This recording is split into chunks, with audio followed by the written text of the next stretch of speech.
All right, let's get into the list. This is going to be the YouTube content for the evening. What's up, YouTube? Everyone say hi to YouTube. If you're coming in from the YouTube, if you're watching this on YouTube, I actually have news for you. You got clickbaited. You got pranked. And what I mean by that is, I actually don't think I can make a definitive top 5 of all-time list of Japanese Melee players. I think if I did, invariably someone would get very upset about it because Japan is such a storied region. And I'm actually just way out of my breath when it comes to the old school era. I know a fair bit. I did live in Japan from 2010 to 2011. But what I'm going to promise you instead is my list of 5 Japanese Melee players that I consider to be extremely great and possibly the top 5. And the subtlety here is, if I forget somebody, or if I make my list of my top 5 and one of my Japanese friends gets very upset with me and says, how could you possibly, did you not see my results from these tournaments in 2004 to these tournaments in 2005? You're clearly forgetting this player. I'm future-proofing myself from that scenario. Okay? So I'm doing, Mango never disowned the USA. That's true. If Mango got Japanese, that's true. That is exactly how that works. If Mango got Japanese citizenship, and then he'd be, dude, can you imagine? Can you imagine like a Bizarro Universe Mango where it's just like, I hope my editor can like put this in the video. Just imagine like Mango and he's got his like, that picture of Mango with the USA flag? Mango with the USA flag. I'm gonna Google it. Is this gonna work? This photo right here. This GIF? This one? How do I just, right here. Imagine this, but it's like, it's the same Mango. It's got the same hair, same beard. But he's got like, there's like a Japanese flag. He's got like a man bun. He's got like a samurai sword or some shit. Can you imagine Samurai Mango? That'd be hype. He'd be Captain Japan, dude. He'd be Captain Japan. Anyway, Japan is such a, the history of Japanese Melee is so dense. And I actually, depending on the reception of the video, I may even go over the list with like, I want to find like an old school Japanese Melee player and do like a collab with them where I run it by them or something. But anyway, I thought I would just take a crack at it and see what I can do in terms of top 5 Japanese players of all time. As is customary, as I did last time when I made my list for Washington, the first player I'm going to list is a relatively old school player. And I'm going to have to do this. It's Captain Jack. Number 1 on the list is going to be Captain Jack, of course, my buddy. Captain Jack is on the list for several reasons. First of all, in terms of Japanese Melee, he was definitely one of the best. Like, he was extremely old school. He was probably the second best player in Japan, historically. Probably the second best player in Japan, historically. Not the first. The first best player in Japan of all time, or like the first best Melee player in Japan when the game came out, is someone who's actually not going to be in my top 5. They're going to be in my honorable mentions. But Captain Jack, I'm going to put in the top 5.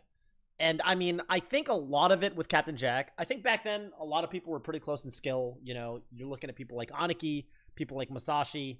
One thing that puts Captain Jack head and shoulders above some of the rest for me, alongside his impressive results in Japan, was also his results outside of Japan. He traveled to the US and beat up Chudat, and took sets off pretty much the best players in the USA back then, and was considered just, one of the strongest players in the world, period, when he first started coming to the US, and when American players went to Japan. So when Ken Isaiah went to Japan and they stayed with Captain Jack. So Captain Jack definitely in that era was incredible. And, I also appreciate that he's got some staying power. He made a little bit of a return to Melee in 2016, 2017, 2018. I want to say 2017, 2018. Started playing again. Started playing pretty well, actually. Came to the US, entered some tournaments. And, yeah, I think, results matter a lot. And Captain Jack has both the results and the legacy. There's just no denying that not only is he one of the best players in Japan back then, in 2004, 2005, 2006, he was probably just one of the best players in the world, period. So, yeah, I mean, he's an incredible player. For those of you who are unaware, Captain Jack did actually defeat Armada. Now, of course, this was 2018, so this is a little bit before Armada, when he became the Armada that we came to know as arguably the best player in the world. But regardless, I mean, this was an incredibly stacked event, Epic Smash Arena 2. I believe Captain Jack ended up getting, like, second at this tournament. So, yeah, I mean, the guy has results all over the globe. Beat Armada, beat, you know, I think he beat, actually, I'm not 100% sure. I think he probably beat Ken in tournament. Although I actually, now that I say that out loud, I'm not actually sure, when they played, what his, what his actual record was against Ken. Yeah, he beat, yeah, and that's right, MLG San Francisco. He actually got first, beating Ken and Isaiah. He beat, so Tournament Go 6 was his first tournament in the United States. Beat Shootout and Azen, but then ended up losing to Azen twice in Grand Finals. And then in MLG San Francisco, he beat both Ken and Isaiah. So, I mean, the guy's got wins on players like Ken, Isaiah, Armada. You know, he's just a, just an actual legend of the game. When you really stop to think about it. And it's awesome to see, you know, he actually started his own esports teams, CJ Esports, and he actually sponsors other Smash players. He's also a strong Smash Ultimate player, which is really cool to see.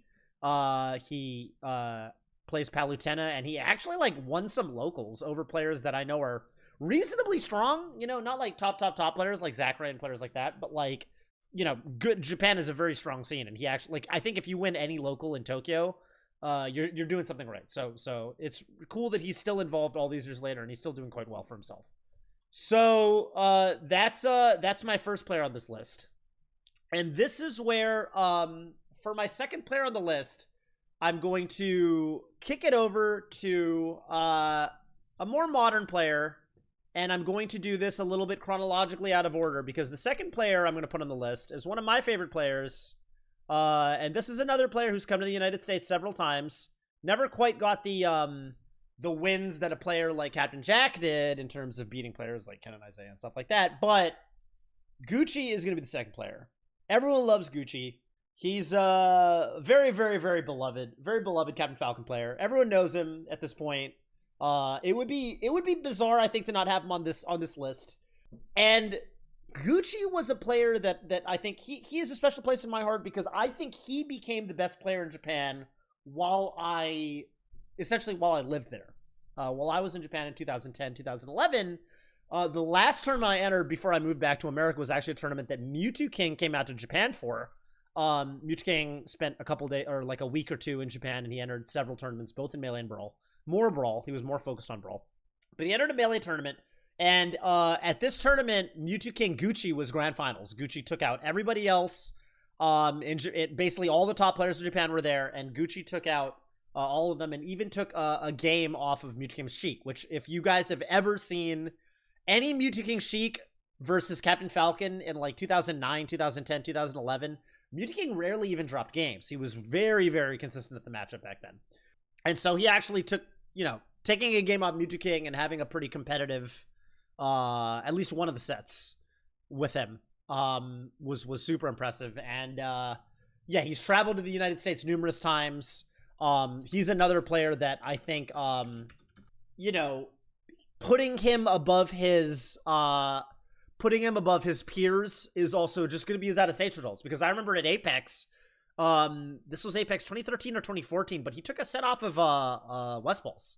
And this was during the era when West Balls was considered, you know, just unbeatable, like, against Captain Falcon. West Balls this was already when he was pushing, you know, probably top 10, you know, top 20, maybe top 20 in the world, at this point. Kind of earlier in West Balls' top player career. But yeah, I mean, Gucci was like the first, probably like the first Falcon really to beat him, period. And it was in pools at an Apex, which was incredible. And yeah, he didn't travel like too much to the United States, but he definitely had some really good results.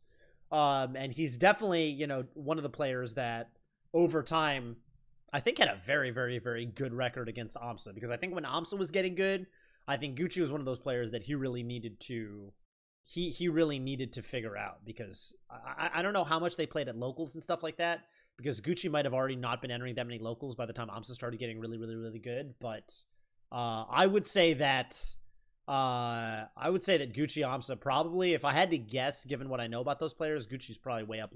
Lifetime, he's probably up if you go all the way back. take a game versus Leffen at Evo. I don't know if he took a game. I think he might have almost taken a game.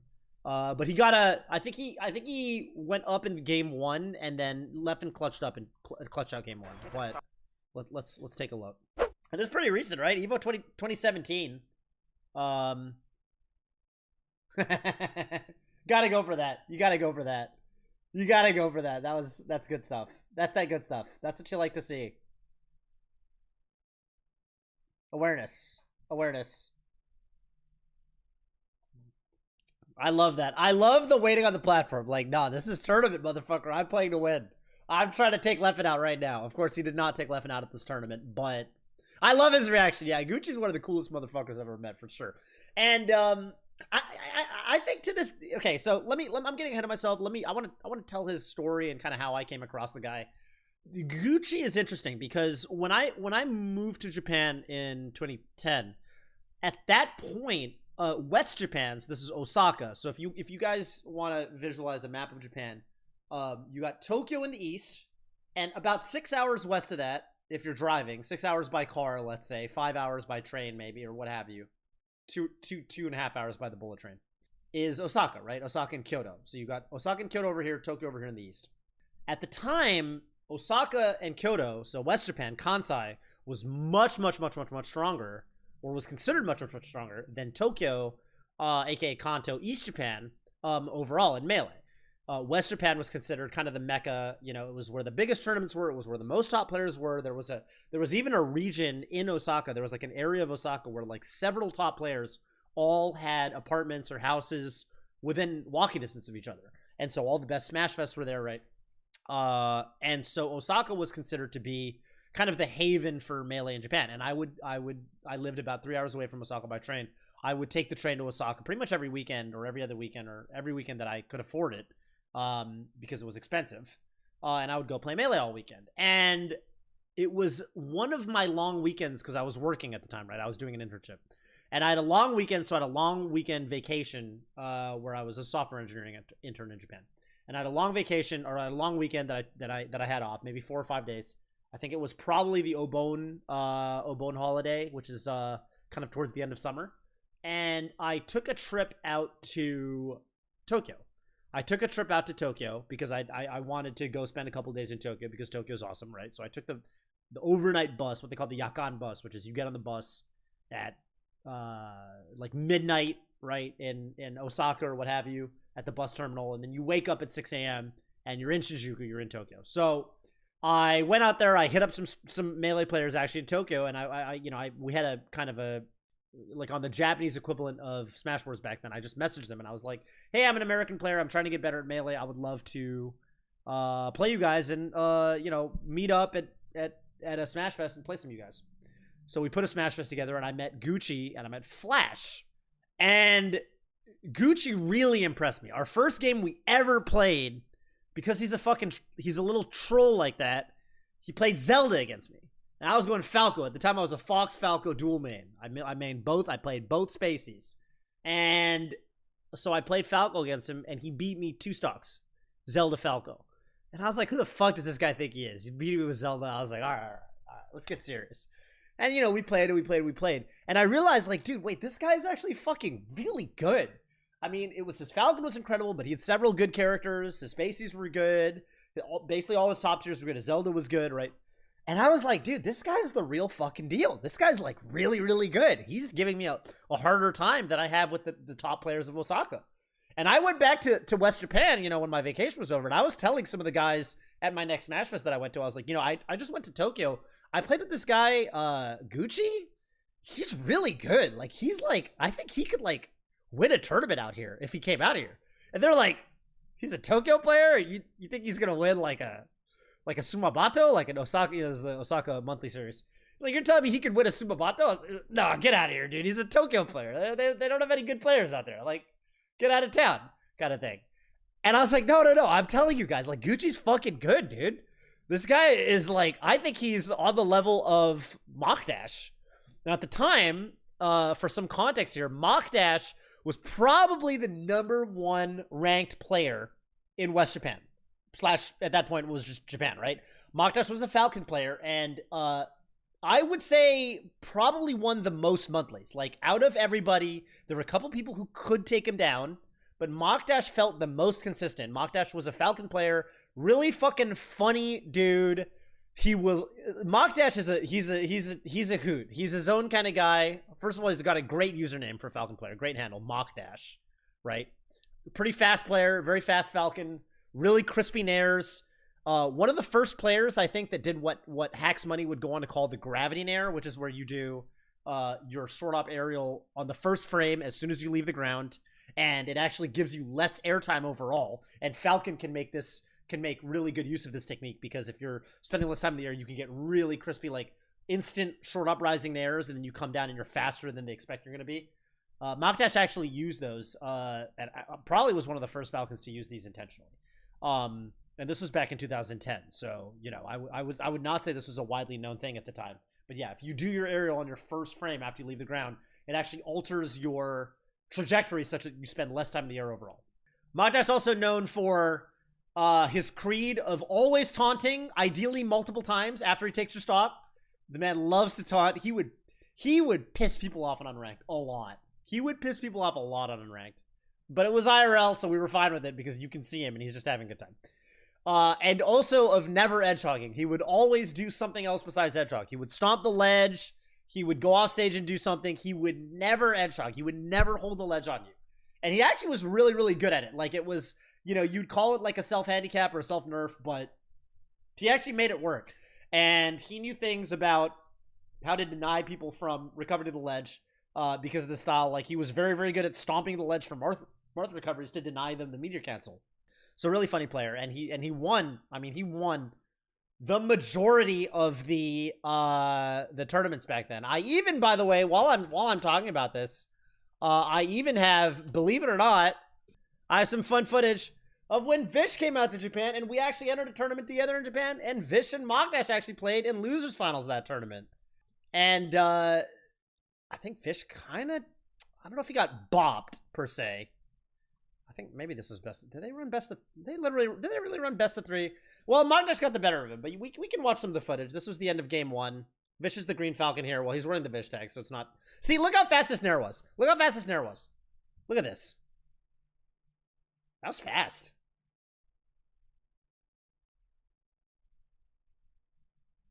No shield dropping back then. Good option coverage there. Nice. That's clean. So yeah, Mokdash was this guy was good. He was fucking good. He won. He probably won this tournament. He did take Vish out. I'm down to watch the end of this match. And Vish was good at the Falcon Ditto. I remember Vish being a little bit like, not salty, but Vish was a little sad about this because he had a lot of Falcon Ditto pride, because I think this was probably, maybe arguably his best matchup at the time. Oh, that's a scary situation. Yep. Last stock. But again, Mokdash is up a game. Nice gentleman. Misses the dash forward on the grab.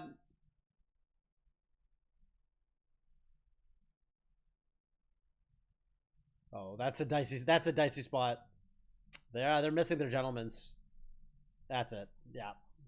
So yeah, Mokdash, very good player. And I was telling people at when I got back to Kansai, I was saying, like, dude, guys, this guy Gucci, I think Gucci could be as good as Mokdash.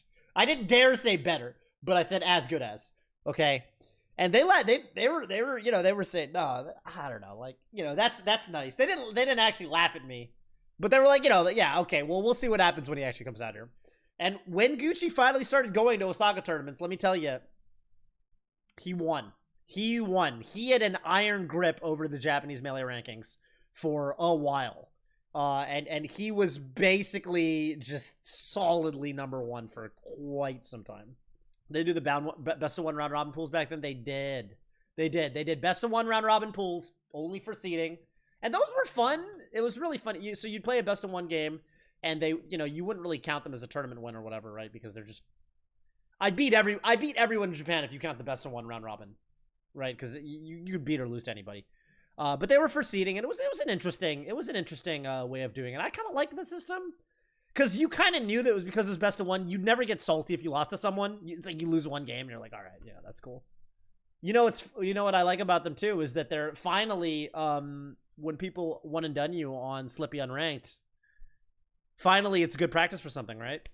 So, but Gucci was incredible, and he had great results in region. I mean, he was solidly considered number one in Japan for several years. I would say from 2000 probably 11 through 12, 13, 14, 15. Basically until AMSA started becoming considered number one, which would not be until I would say quite a bit later. Even in 2014, 2015, I would say that even as AMSA started putting up really good results out of state or out of country, Gucci was probably still considered the strongest player in Japan. But yeah, the number 3 player is going to be, this is going to throw you guys for a little bit of a loop. Not the number 3, but the third person I'm going to put on my list. This might be the biggest surprise to everybody here, but I think Japanese players will not be confused when they see the next player that I'm putting on the list.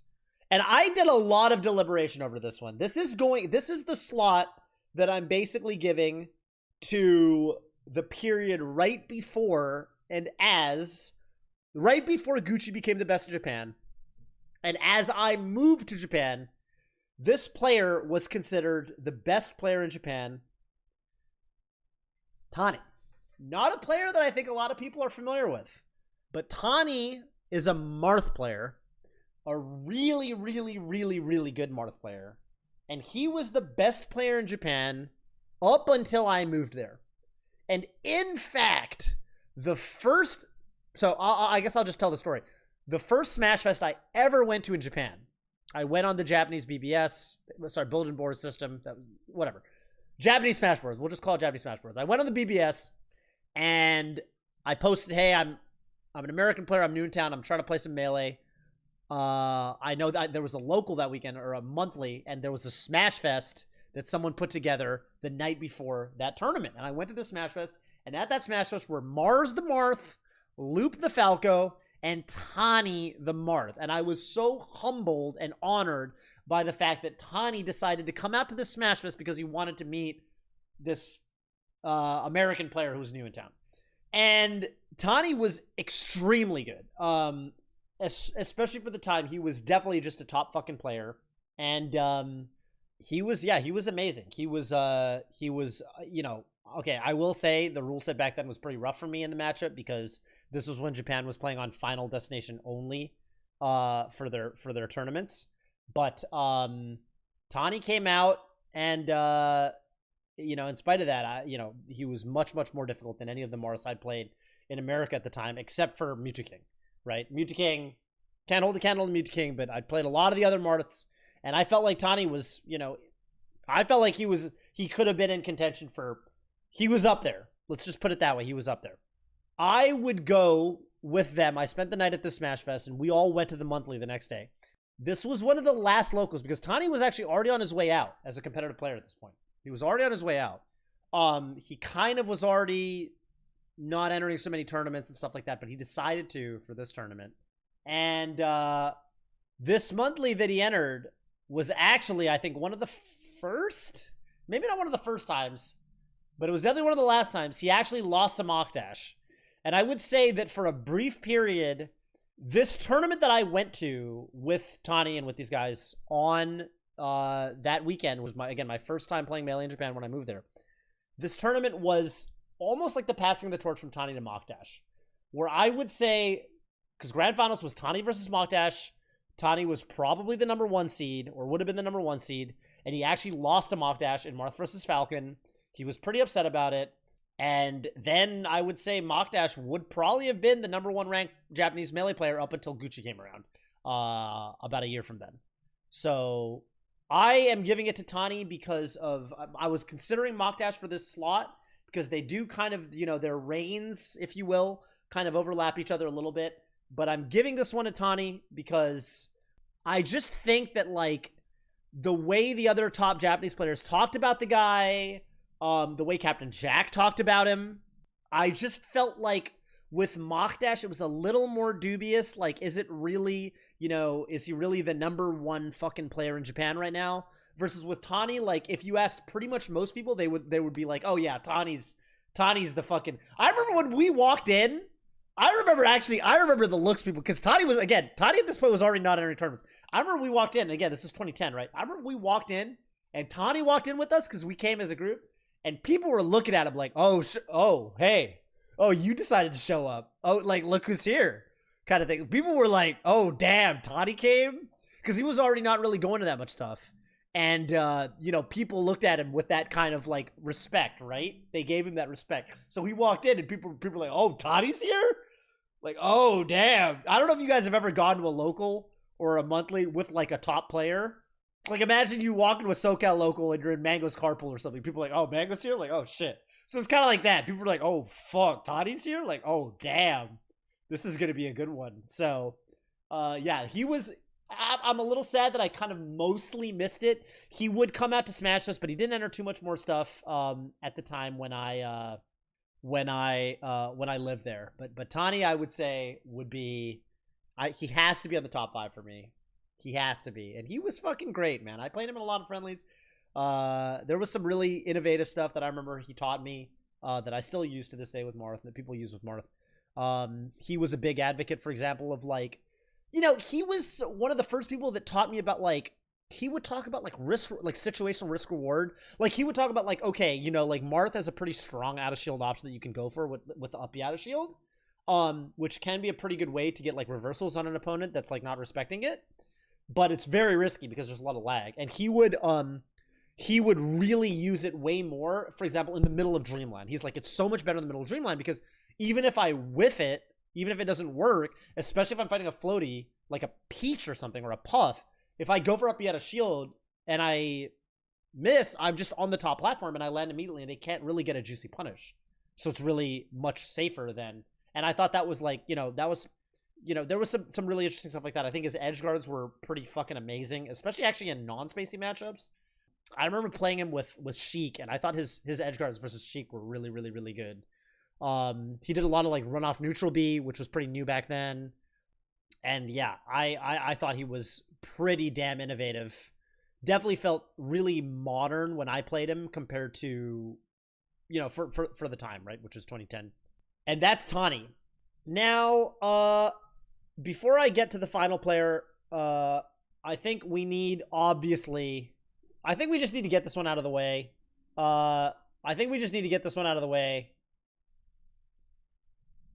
Of course, Amsa's on the list. It wouldn't make sense to not put Amsa on the list. Amsa is the greatest player in Japan of all time. I'm just going to say Amsa is clearly the greatest player in Japan of all time. It's not even a fucking question. It's really not even worth talking about. There's no point. And, the funny thing about Amsa, here's what I will talk about, because I don't need to introduce the guy. I don't need to introduce Amsa. I don't need to tell you who he is, right? He's top 10 worldwide. He's been top 10 worldwide for a long fucking time. The thing I will say about him is that in region, in Japan, he's had a very interesting story, because there have always been players that would, challenge him and kind of say like, well, he does great against Mewtwo King and these, out-of-towners that don't know what the hell is going on in these matchups, but he can't fuck with us. We know the matchup, right? And I remember Rudolph Amsa had a legendary set where Rudolph was talking all the smack. Rudolph was saying, you're number 22, whatever, 21, 22 in the world? I don't give a shit about any of that. I don't care, because I'm going to beat you here today. I got your number, Amsa. And the question was always, yeah, okay, Amsa does great outer region, but is he really the king of Japan? Is he really the best player in Japan? If he has sometimes, shaky losses against players who know the matchup really well, right? I mean, there was even very recently, there was an exhibition set with Shunsuke, where Shunsuke took it over Amsa. Shunsuke was playing very, very well. And, you look at that and you're saying, damn, Amsa lost to this guy I've never heard of named Shunsuke. Is he washed? Does he suck against Fox? And then, of course, he comes to America and literally beats Mango's Fox. So Shunsuke is better than Mango. But, okay, this has always been a little bit of a question mark for Amsa. Like, what about in Japan? Where people know the matchup. I remember the last I talked with him, I went to a tournament in Japan in 2019. Amsa went as well, but he didn't enter. He just commentated. Both me and Gucci entered. I believe I got 5th. Gucci got 3rd. This is late 2019. This was right before COVID hit. Very stacked tournament, by the way. Shippu got 1st. Sadne got second. Gucci got third. I want to say Sheik got fourth. Sheik, the Sheik player, who's extremely good. And then me and Shinsuke, actually, of all people, me and Shinsuke tied for fifth. Amsa, was even telling me at this tournament, because Gucci, I was asking, like, how does Gucci do these? Like, Gucci hasn't really been entering a lot. Gucci plays 1 million video games. I guess this is a little side note, and maybe this belongs in the Gucci section. This little side note. Gucci's a fucking core gamer. Gucci's a gamer's gamer. Gucci plays every video game and every video game genre and is good at all of them. He's like a plup or like a, you know what I mean? He's like one of those. He plays everything. He plays everything. Any game that comes out, if it's a competitive game, he plays it. And day one, he's fucking good. He got, like, even DDR, man. He started playing DDR, and within 2 sessions, he was beating, like, 8-footers or whatever. I know there's a new scale, level 12s? Like, almost immediately, he was beating, like, level 12s. Like, almost immediately. And in rhythm game, which is a genre that, I would say that's, like, one of the genres that, if you've never played DDR before, that's, like, one of the genres that's, like, the most different from anything else he played, right? But Gucci plays fighting games. He plays Overwatch. He plays, I remember I specifically mentioned Overwatch because I remember playing Overwatch at his house. But he plays all kinds of first-person shooters, plays a lot of Apex Legends, Valorant, whatever. Every fighting game known to man, he's quite good at. He sauced me in Third Strike. So he's definitely just that kind of guy. And I almost feel like with Gucci, part of the reason he's not still a top player worldwide in Melee is just because he's interested in too many different video games.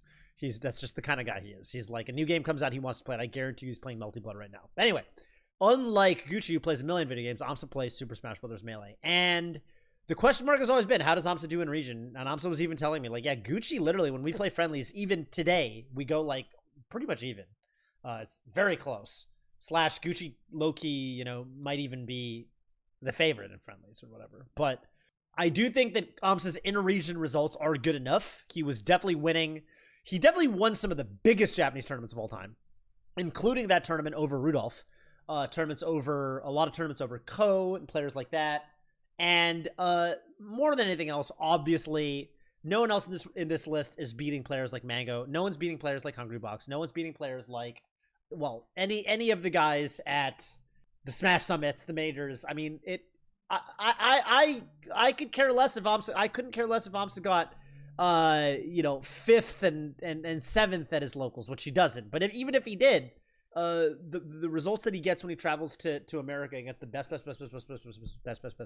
players in the world are easily enough to cement him as the greatest player in Japan of all time.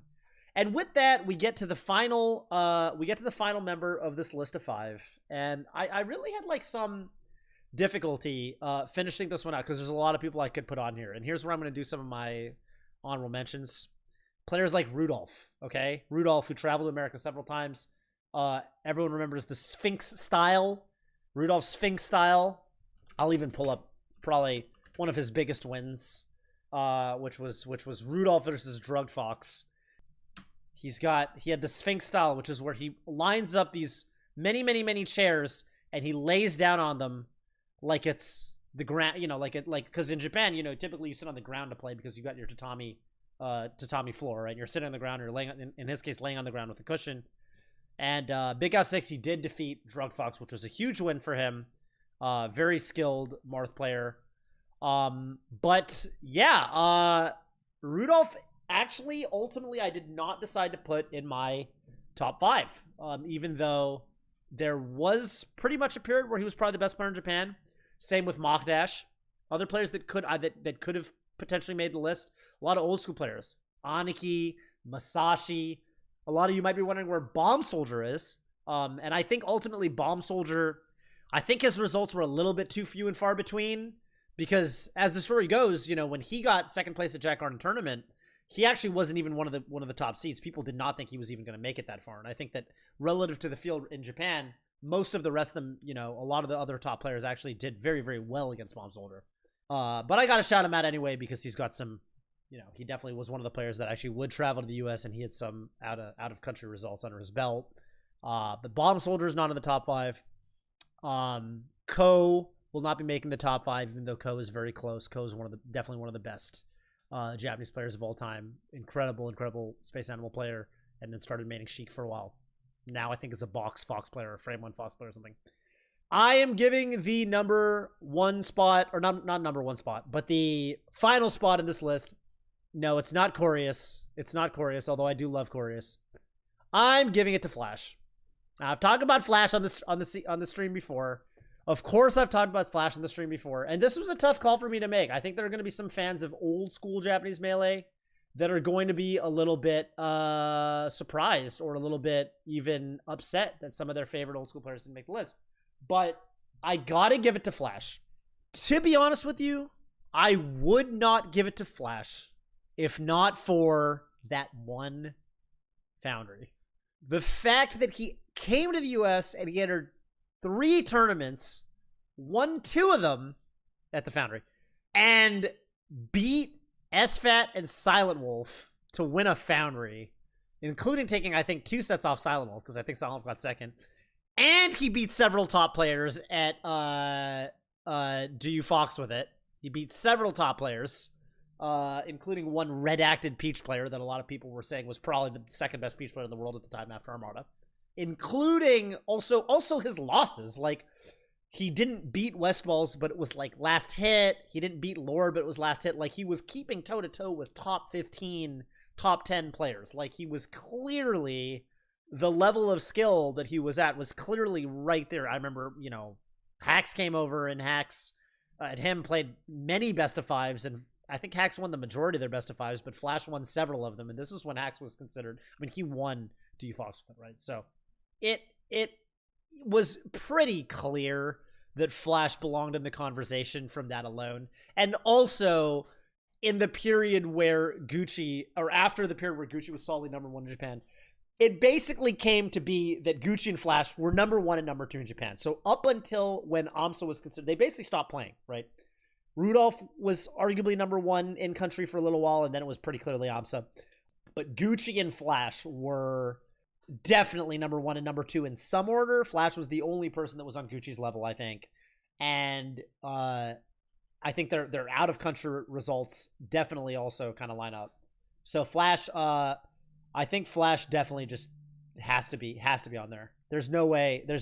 Like, you don't get the results that he got with the tiny sample size of tournaments he entered and not make top 5 Japanese all time.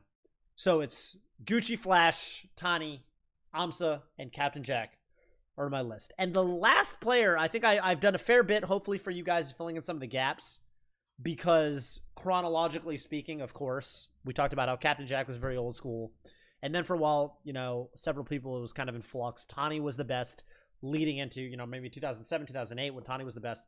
And then Mokdash took over for a little while until Gucci and Flash took over and started kind of winning everything. And then it was probably Rudolph for a little while, and then AMSA. And now I think AMSA is pretty much solidly, you have to call him number 1. With Shipu, of course, winning a lot of the tournaments these days, because AMSA doesn't enter inside of the country. And Shipu does. But there's one more player that I actually haven't talked about who was at the time the number 1 player in Japan, and it was actually the first best player in Japan. The first best player in Japan was a guy named Cha Mario, aka Brown Mario, and nobody in the chat even brought up Brown Mario. But Brown Mario was indubitably the first best player in Japan. Definitely the first best player in Japan. You can find, some really old school. I mean, this was like 2000, before 2004. And, this was like 2002, 2001 through 2002, 2003. Brown Mario was the first best player in Japan. When I Googled, Brown Mario Japan, this was one of the only, or YouTube search rather, this is one of the only matches I found. So I guess I'll just put it on. Brown Mario, the story, I've only heard of Brown Mario from Captain Jack. Now, Brown Mario is, I've never met the guy, but I've heard of him from Captain Jack and some of the other old school Japanese players. Brown Mario, apparently his thing was his actual best character was Captain Falcon. So the story goes, this is what I heard. But winning with Captain Falcon was so easy that he played Mario to handicap himself, and he was still the best. And yeah, as you can see, he plays Brown Mario. He's got a very, very simple to understand. He's playing Brown Mario. His tag is Brown Mario. and he's going up against Masashi in this video, the first best Fox in Japan, and I do believe he ends up winning this match. And a lot of these old school players actually, as you might imagine, actually transitioned from Smash Brothers 64. Captain Jack played Smash 64, Brown Mario played Smash 64. Just like how all, when new Smash games come out, it's hard to think of Melee being a brand new game because of how long it's been out.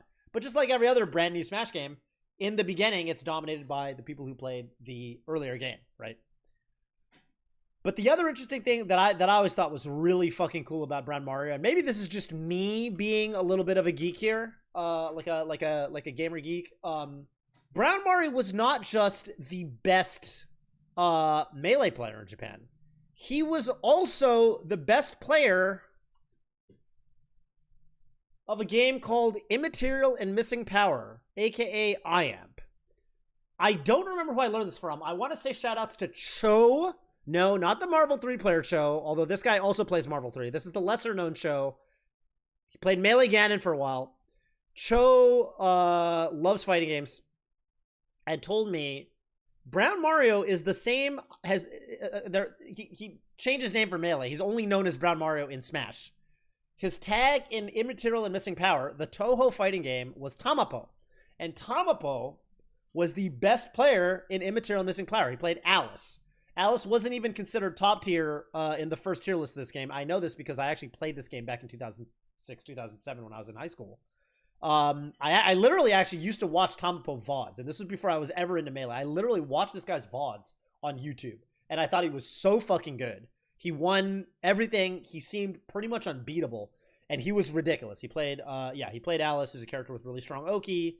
Oki, Alice puts these dolls down and basically pressures you with them and mixes the shit out of you. And Tamapo was the best, and I thought it was fucking wild when I learned that Brown Mario, the first best Melee player in Japan, was also considered, and a lot of my old school anime FGC heads are going to be like, oh, fuck, Tamapo, I know that guy. If Team Spooky, if Team Spooky saw this shit, because I used to play IAMP with Team Spooky back in the day, believe it or not, or Spooky back in the day, believe it or not, he'd be like, no fucking way, that's that same guy. Brown Mario is this dude, the guy that's mixing this Yukari player's shit right now. And Yoji was also a very strong player in this game. But yeah, I think, if I would not be surprised if Tamapo, aka Brown Mario, literally was just playing Melty Blood again right now. Something I always thought was kind of cool, by the way, out of Japan, just a little fun anecdote for you guys. I always thought it was neat. A lot of, so this game, IAMP, Immaterial Missing Power, and the follow-ups, Scarlet Weather Rhapsody and Hisoten Soku are, they're basically, they call them like doujin fighting games, right? Doujin just basically meaning independent. They're like indie fighters. And there was always actually quite a bit of crossover between the people that played Smash, the people that played Melee, and people who played doujin fighters. And I think the reason for this was because for both indie fighting games and Smash, you had to go to someone's house to play them. Because remember, this was 2010. This was before rollback netcode. This was before netcode period for a lot of fighting games, right? If you wanted to play the biggest fighting games in Japan, if you wanted to play Street Fighter, if you wanted to play Guilty Gear, BlazBlue, you went to the arcade. That was where they held the biggest tournaments for most popular fighting games. But for indie fighting games, doujin fighting games, you played them at people's houses. People actually put fests together the way they did for Smash, because Smash is in the arcade, and neither were these sorts of games. And consequently, what I kind of noticed, and I thought this was kind of dope, was that there was a lot of carryover between people who played Smash and people who played lesser-known indie fighting games like this game, Toho Immaterial Missing Power.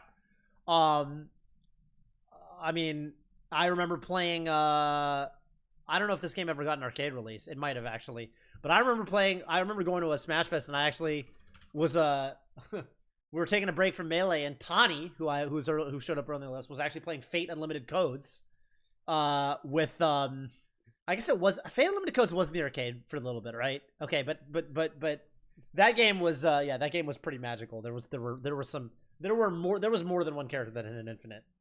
But anyway. Yeah, there was a lot of carryover between those sorts of fighting games and Melee, which I always thought was really fucking cool.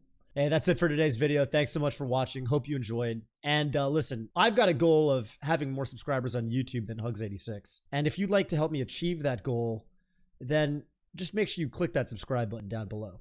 Thanks so much and see you next time.